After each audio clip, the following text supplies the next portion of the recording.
जय acidic शेतकरी मित्र, प्रश्न तुमचे उत्तर आमचे या सदरामध्ये आपलं स्वागत आहे। अनिल जाधव यांनी एक प्रश्न विचारला आहे। प्रश्न अतिशय सामान्य आहे परंतु अत्यंत महत्त्वाचा आहे। तर मला एसिडिक वापरायचे आहे परंतु माझ्याकडे बिलकुलही शेणखत नाही, मग शेणखत जर अजिबात नसेल तर मला रिझल्ट्स मिळतील का? कृपया मला उत्तर द्यावे। अनिल भाऊ, पहिली गोष्ट आपण एक लक्षात ठेवा की आपण शेतामध्ये शेणखत का टाकतो। शेणखत हे एक ऑर्गॅनिक मॅटर आहे। ऑर्गॅनिक मॅटर म्हणजे सेंद्रिय पदार्थ। सेंद्रिय पदार्थ जमिनीमध्ये गेल्यानंतर त्याच्यामध्ये असलेला सेंद्रिय कर्ब हा त्या मातीमध्ये जे काही जैव विविधता आहे त्याला ताकद देतो। दुसरी गोष्ट म्हणजे सेंद्रिय पदार्थामधील अवशेष असतात, जे पदार्थ असतात ते मातीमधील संरचना जी आहे ती रचना व्यवस्थित करतात। त्यामध्ये सॉइल फूड चेन आहे, अन्न साखळी आहे मातीमधली, त्या अन्न साखळीला एक प्रकारचा आधार देतात। शेणखत हे एक प्रकारचा ऑर्गॅनिक मॅटर, सेंद्रिय पदार्थ म्हणून जमिनीमध्ये काम करतो। आता जमिनीमध्ये 45% खनिजे असतात, 25% पाणी, 25% हवा असते एका सुपीक जमिनीमध्ये, आणि त्यामध्ये 5% ऑर्गॅनिक मॅटर असतो। ऑर्गॅनिक मॅटर हा कालांतराने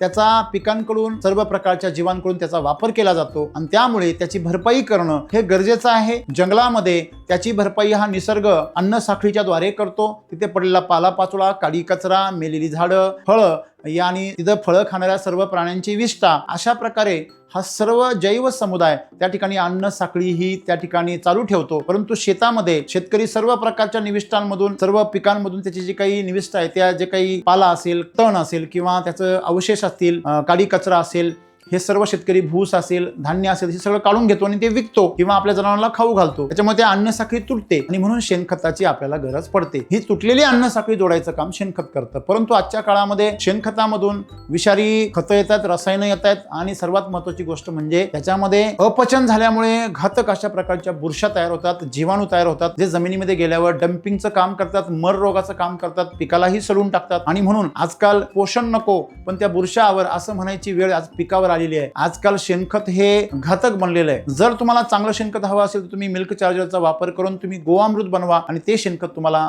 उपयोगाला येईल। परंतु तुमचा जो प्रश्न आहे की शेणखताची भरपाई एसिडिक करू शकेल का, तर तुमच्या प्रश्नाचं उत्तर आहे हो। कृषी अमृत आणि RNPH आणि SSM ह्युमस गोल्ड हा जो सम्राट बेसल डोस आहे, हा तुम्ही जास्त प्रमाणात टाकला तर तुमच्या शेणखताची पूर्ण भरपाई करू शकतो। असे 3 बेसल डोस ज्यावेळेस कराल, तुमची माती बिगर शेणखताची ही सुपीक होईल। हा अनुभव आजपर्यंत हजारो शेतकऱ्यांनी घेतलेला आहे, तुम्ही सुद्धा घेऊ शकता।